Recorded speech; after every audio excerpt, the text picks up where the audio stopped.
A mother is she who can take the place of all others, but whose place no one else can take. Tunay ngang gagawin lahat ng isang ina para sa kanyang mga anak. Karamihan sa mga overseas Filipino workers na nagtrabaho sa ibang bansa ay mga nanay. Tinitiis nila ang pagod, puyat, sakit ng katawan, swerte pa sila kung mababait ang mapupuntahan nilang employer. Ngunit lahat ng yon ay tinitiis nila hindi para sa kanilang mga sarili, kundi para sa mga batang umaasa sa kanila na iniwan nila sa Pilipinas. Ang kwento po na aking ibabahagi ay kwento ng isang inang nagtungo sa abroad para sa kinabukasan ng kanyang 4 na anak, ang natagpuang wala ng buhay sa Satwa, Dubai, United Arab Emirates. 4 na batang maagang naulila sa pagmamahal ng isang ina. Bago ko po simulan ang ating story, sa mga bago po sa channel ko, please hit the subscribe button at pakipindot na rin po ang ating notification bell para ma-notify kayo sa mga bago nating upload na videos. July 2022 na ata ang buwang pinakamalungkot at pinakamasakit para sa pamilya ni Nerilyn Garcia nang mabalitaan nila ang masakit na sinapit nito sa United Arab Emirates. Natagpuan kasi ng mga authorities ng UAE ang katawan nito na wala ng buhay. Si Nerilyn Samson Garcia ay pinanganak noong April 14, 1995. Siya ay nagmula sa Norzagaray, Bulacan. Nakapag-asawa ito at biniyayaan ng 4 na anak. Ngunit sa di naman nasabing dahilan ay naghiwalay silang mag-asawa at naiwan sa pangangalaga ni Nerilyn ang 4 na anak. Para sa mga lumalaking anak at para umano sa kanilang pag-aaral, ay naisipan ni Nerilyn na makipagsapalaran sa ibang bansa. Taong 2021 ay nilisan ni Nerilyn ang Pilipinas at nagtungo ng Saudi Arabia para mamasukan doon bilang isang domestic helper. Iniwan niya ang mga anak sa pangangalaga ng kanyang mga magulang. Sa Saudi Arabia na rin umano nito nakilala ang isang Pakistani national at nahulog ang loob niya dito. Ang kontrata ni Nerilyn sa Saudi Arabia ay 2 taon. Ngunit noong September 2021 ay lumipat ito ng United Arab Emirates kasama umano ang nobyo. Ayon kay Annalisa, ang nakakatandang kapatid ni Nerilyn na isa ding OFW sa Qatar, ay ang nobyo umano nitong Pakistani ang nag-convince dito na magtungo sa United Arab Emirates. Noong una umano ay nagkaroon pa nga sila ng di pagkakaunawang magkapatid dahil sa lagi niya umano itong sinasabihan tungkol sa pakikipagrelasyon nito sa nasabing lalaki. After moving to UAE, ay nagtrabaho si Nerilyn sa isang maid agency sa Dubai bago ito naging isang on-call cleaners. Ayon kay Annalisa, ay matagal na umanong nakikipaghiwalay si Nerilyn sa nasabing nobyo. Ngunit binablackmail umano siya nito at tinatakot na ikakalat ang kanilang indecent na video. Lagi umano silang nag-aaway ng nasabing Pakistani. Samantala, ayon naman sa pinsan ni Nerilyn na si Maria na isa ding OFW sa UAE, ay naging close umano sila ng pinsan lalo na nga nang magtungo ito ng UAE galing ng Saudi Arabia, kung saan ay nakasama niya pa nga umano itong nanirahan sa isang old villa sa Dubai. Ngunit naghiwalay din umano silang dalawa kalaunan dahil sa nangupahan na sila ng magkaibang apartments sa magkaibang building sa Satwa. Ayon pa kay Maria, ay obsessed umano ang Pakistani sa kanyang pinsan dahil nang umalis umano sila sa dating tinitirhan ay tinanong umano nito ang mga tenants doon ng address ng apartment na nilipatan ni Nerilyn.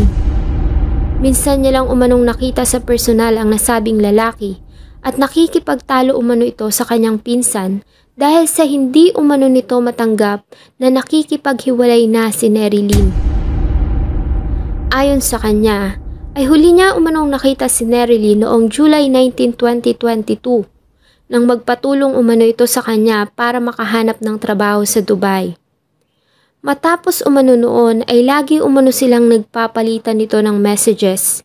Kaya naman, nagtaka umano siya nang hindi na ito mag-reply sa mga messages niya. At nang puntahan niya umano ito sa flat na inuupahan ni Nerilyn, ay hindi niya ito matagpuan. Ayon sa mga taong nakausap niya, ay huli umano nilang nakita si Nerilyn noong July 22, 2022 ng gabi. Nakita umano nila itong naglalakad sa kalye at tila nagmamadali.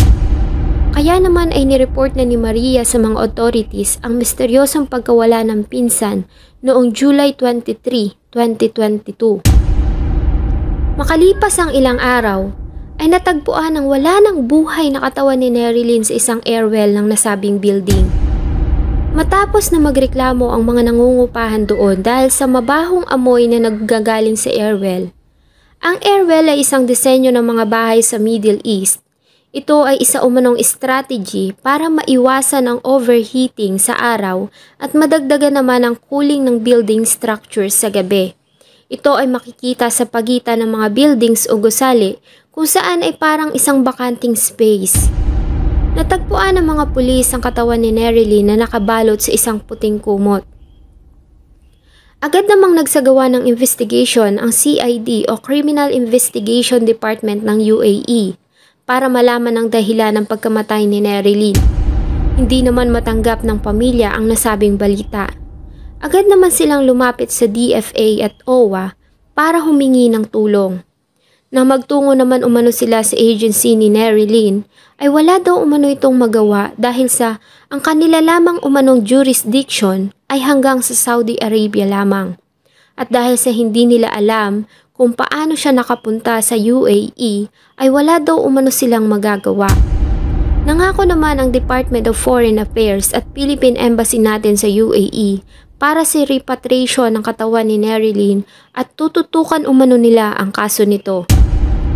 Dahil na rin sa isinagawang investigasyon ng mga otoridad sa United Arab Emirates, ay inaresto nila ang nasabing ex-boyfriend ni Nerilyn na isang Pakistani at agad naman umano itong umawin sa ginawang krimen. Ayon dito ay nagkaroon umano sila ng argument ni Nerilyn na nauwi sa sakitan. Tinali niya umano ang kamay, paa at liig nito ng electric wire bago binalot niya ito ng puting bedsheet. At mula umano sa rooftop ng nasabing 4-story na gusali ay inuhulog niya ito sa airwell. Ayon dito ay buhay pa umano si Nerilyn nang ito ay kanyang ihulog. Sa kasalukuyan ay hawak pa rin ito ng mga authorities. August 18, 2022, sa tulong ng OWA ay naiuwi na ang remains ni Nerilyn sa Pilipinas. Sinalubong siya ng mga emosyonal na member ng pamilya. Andoon din ang OWA Administrator na si Arnel Ignacio, OWA Deputy Administrator Mary Melanie Aquino at DFA Overseas Undersecretary for Migrant Workers Affairs na si Undersecretary Eduardo de Vega. Tinulungan sila ng mga nasabing officials sa pagproseso ng mga documents para sa release ng kanyang remains. At inuwi na nga siya ng Bulacan kung saan siya nilibing noong August 24, 2022. Nagpasalamat naman ang pamilya sa OWA dahil sa tulong ng mga ito para sa pagpapauwi ng bangkay ni Nerilyn.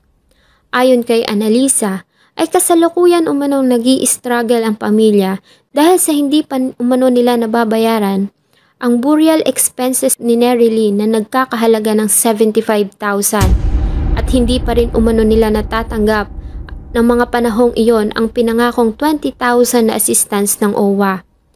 Sinubukan naman daw umano mag-reach out ng expat media sa Philippine Overseas Labor Office at OWA, ngunit wala umano silang natanggap na sagot mula sa mga ito.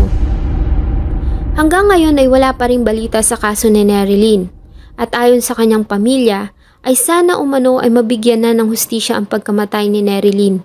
Nagpaunlak umano sila ng interview sa media dahil sa nais nilang magkaroon ng justice ang pagkamatay nito. Si Nerilyn ay nag-iwan ng 4 na mga inosenteng anak, mga batang kahit kailan ay hindi na nila mararamdaman ang yakap ng isang ina. Hindi na nila mararanasang makasama ang ina sa kanilang mga mahahalagang araw sa kanilang buhay. Hindi na nila mararanasang ihatid ng mama sa school. Wala nang mama na magluluto ng kanilang agahan at magtatabon sa kanila ng kumot pag malamig ang gabi. Wala na rin silang mama na iiyakan sa tuwing magkakaroon sila ng problema at wala nang mama na palaging nandyan para gabayan sila sa magulong mundo. Ayon naman sa ating DFA, ay ginagawa na umano nila at ng mga authorities sa UAE para umano mabigyan ang kababayan natin ng hustisya. Ayon pa nga sa kanila, ay ganun daw talaga sa United Arab Emirates. Ayaw daw umano kasi ng mga ito ng trial by publicity. Kaya hindi umano ito naglalabas ng mga detalye tungkol sa kaso. Nagbibigay lang umano kasi ang mga ito ng report sa oras na na-finalize na ang nasabing investigation. May Nerilyn soul find peace in our Creator's paradise at nawa ay makamtan na niya ang hustisya para na rin sa pagkakaroon ng peace of mind ng kanyang mga mahal sa buhay. Sana po ay nagustuhan nyo ang kwentong aking ibinahagi at nawa ay nasa maayos po kayong kalusugan kahit na nasaan man po kayong bahagi ng mundo. Salamat po sa patuloy na panunood ng aking mga videos. Mag-iwan po ng inyong saloobin at suggestion sa atin pong comment section. Thank you so much po and see you in my next video.